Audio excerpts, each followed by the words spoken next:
بسم اللہ الرحمن الرحیم۔ بزرگوں،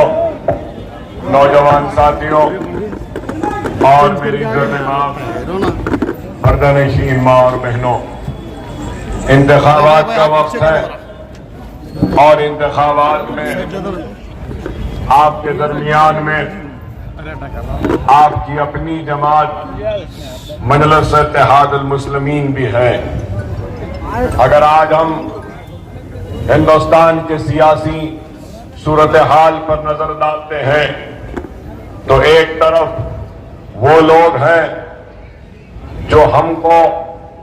ڈرا کر دھمکا کر، ہم کو مروب کر کر، ہم کو خوف میں مبتلا کر کر، ہم کو اس ملک کے غدار بتا کر، ہم کو اس ملک کے دوسرے درجے کے شہری بنانا چاہتے ہیں۔ کبھی لفظ جہاد کے نام پر مارا وہ پیٹا جاتا ہے تو کبھی گھر واپسی کے نام پر ہم کو دھمکایا جاتا ہے، تو یا پھر طلاق ثلاثہ کے ذریعے شریعت میں مداخلت کی جاتی ہے، تو یا پھر حجاب کے نام پر ہماری معصوم بچیوں کو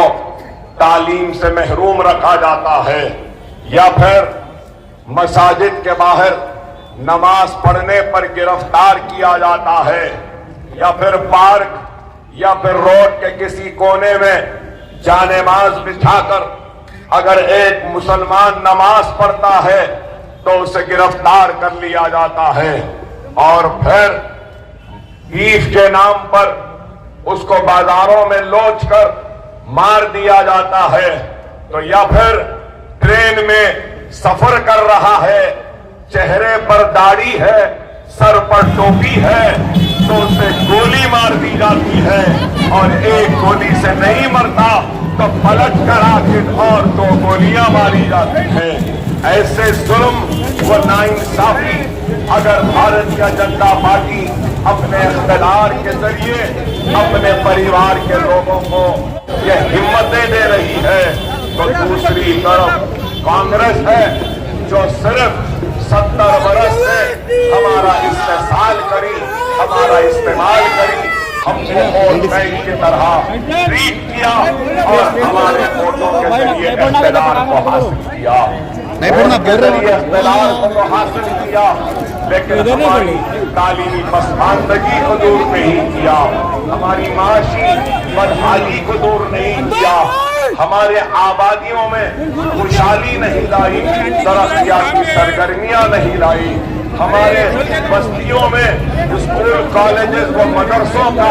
انتظام نہیں کیا، ہمارے بستیوں میں ہمارے آبادیوں میں دواخانوں کا انتظام نہیں کیا، اگر کچھ کیا تو ہمارے بستیوں میں صرف پولیس اسٹیشنز کو بنایا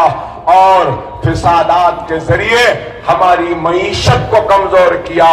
ہمارے کاروبار کو تباہ و برباد کیا، ہمارے بچوں کو تاڑا و پوٹا کے نام پر جیل بھیجا، تو ہمارے مساجدوں کو شہید کیا، بابری مسجد کا تالا کھولا، شیلا نیاز کروائی، شہید کیا۔ تو میری مراد کانگریس سے ہے، ہمارے غصوں کو ٹھنڈے کرنے کے لیے کمیشنز بنائے، فسادات پر تباہی کی نشاندہی کے لیے کمیشنز بنائے انکوائری کے، تو دوسری طرف ہماری بدحالی کو پہچاننے کے لیے، دیکھنے کے لیے کبھی گوپال سنگھ کمیشن بنا،